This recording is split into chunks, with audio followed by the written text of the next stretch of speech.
welcome back to our channel, your premier destination for the most in-depth, passionate, and comprehensive analysis of everything happening in Genoa City. Today is a thrilling day to dive into the emotional turbulence sweeping through our favorite families.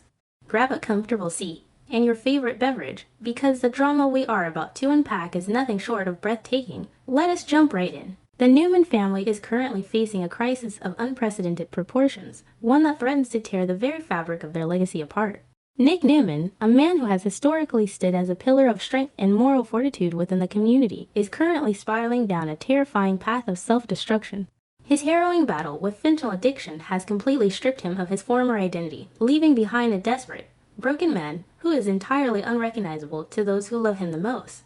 The psychological and physical toll of the severe chemical dependency has reached a catastrophic boiling point. Nick is no longer just fighting a metaphorical demon. He is fighting a literal battle for his physiological survival. The tainted batches, the relentless withdrawals, and the suffocating pressure from his father, Victor Newman, have created a perfect storm of agony that Nick simply cannot navigate alone anymore. The terrifying reality of Nick's condition comes to a devastating climax when he suffers a sudden and catastrophic physical collapse. This is not merely a moment of weakness, it is a total systemic failure of his body, overwhelmed by the toxic substances he has been desperately consuming to numb his emotional and physical pain. Viewers will witness the chilling moment when Nick's vision blurs, his equilibrium completely vanishes, and he crashes to the ground, losing consciousness in a terrifying display of human fragility. The sheer impact of his collapse sends immediate shockwaves of absolute horror through his loved ones who happen to be present.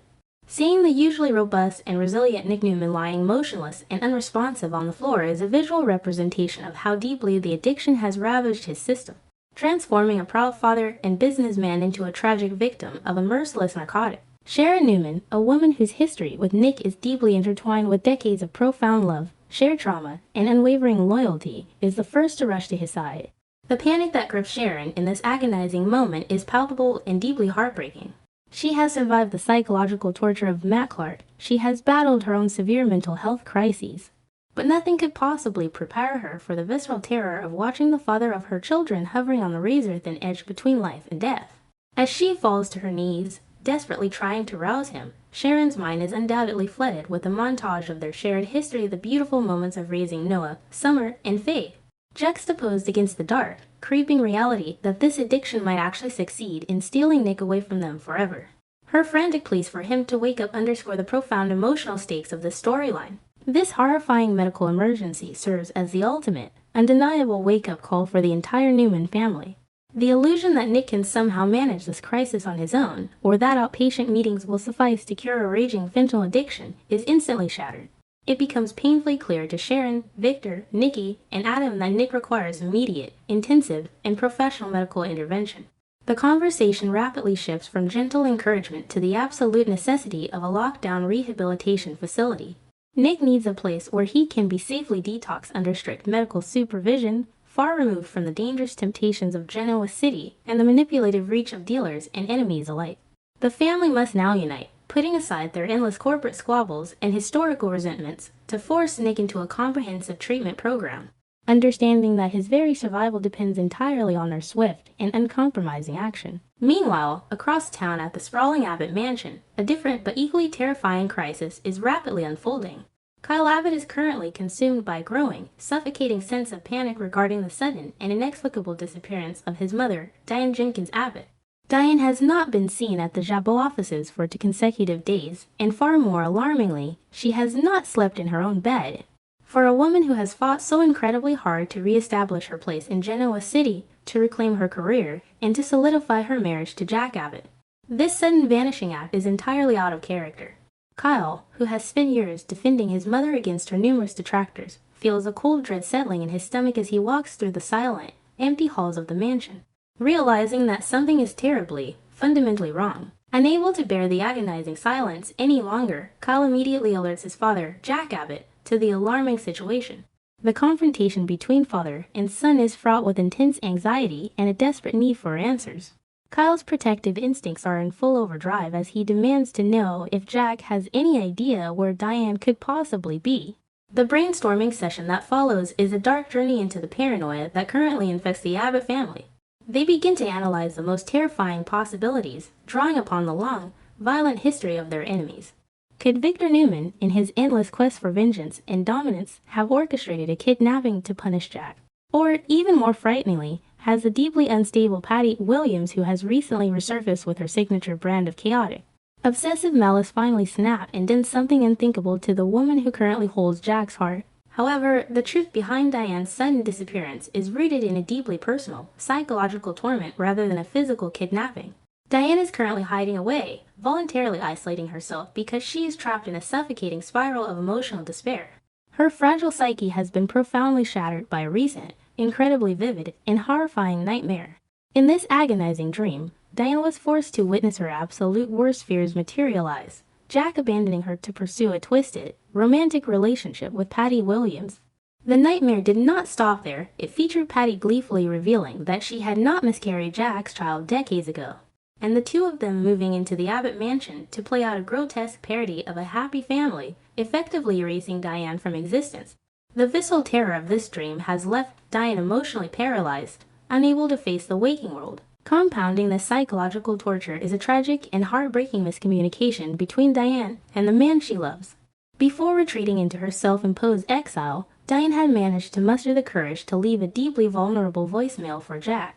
In this message, she laid her heart on the line, expressing a genuine willingness to try again, to forgive the recent betrayals, and to fight for their marriage.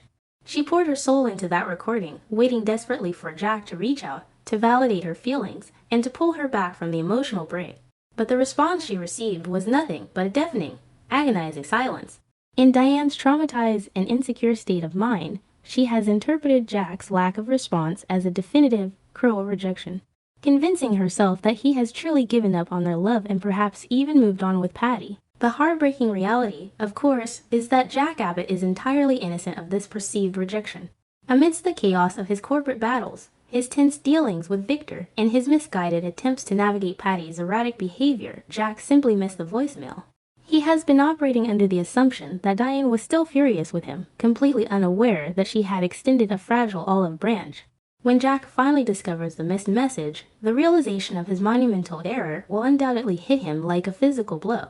The overwhelming guilt of knowing that his wife has been suffering in silence, believing herself to be abandoned and unloved, will ignite a desperate, frantic fire within him. Jack must now pivot from his revenge plots and dedicate every ounce of his energy to finding Diane, to wrapping her in his arms, and to proving that his love for her remains the absolute center of his universe. While the Abbotts navigate their emotional labyrinth, the Newman matriarch is fighting a silent, agonizing battle of her own. Nikki Newman is currently suffering from a severe, debilitating headache that threatens to bring her to her knees. This is not merely a passing discomfort, it is a throbbing, relentless pain that pulses behind her eyes and radiates through her skull. Nikki confesses to her daughter, Victoria Newman, that she truly believed this particular physical ailment had passed, but it has returned with a terrifying, aggressive vengeance. The sheer intensity of the headache leaves Nikki visibly strained, her usual impeccable composure cracking under the weight of the invisible agony she is enduring, prompting immediate and profound concern from her fiercely protective daughter. Victoria Newman, ever the analytical and observant executive, instantly begins to dissect the potential root causes of her mother's intense suffering. Victoria's mind immediately gravitates toward the immense, crushing psychological stress that currently blankets the Newman family. Nikki is caught in an impossible, soul-crushing vice grip. On one side, she is watching her beloved son Nick deteriorate rapidly from a lethal fentanyl addiction, and on the other, she is constantly managing the fallout of Victor's ruthless, unapologetic corporate warfare. Victoria theorizes that Nikki's body is simply manifesting the unbearable emotional trauma she is carrying. The headache is a physiological scream for help, a direct result of the sleepless nights, the constant terror for Nick's life, and the endless marital tension with a husband who refuses to compromise his aggressive tactics. However, Victoria's concern runs much deeper than just the physical pain of a stress headache. As the daughter of a woman who has fought a decades-long, highly publicized, and incredibly brutal war against alcoholism, Victoria is acutely aware of her mother's triggers. The fear that this overwhelming stress, coupled with agonizing physical pain, might push Nikki to seek the numbing comfort of a vodka bottle is a terrifying specter that haunts Victoria's thoughts. She knows that Nikki's sobriety is a fragile, precious thing, and the current family dynamics are the exact recipe for a catastrophic relapse. Victoria must now step into the role of vigilant protector, watching her mother closely for any signs of emotional crumbling that could lead back to the dark abyss of addiction. Yet, amidst the psychological analysis, there remains a chilling, unspoken alternative that neither woman wants to fully acknowledge. What if Nikki's severe, returning headaches are not merely the psychosomatic result of familial stress? What if there is a deeply concerning, underlying neurological or medical issue that is actively developing within her? The possibility of a tumor, an aneurysm, or another severe medical crisis looms like a dark cloud over the conversation.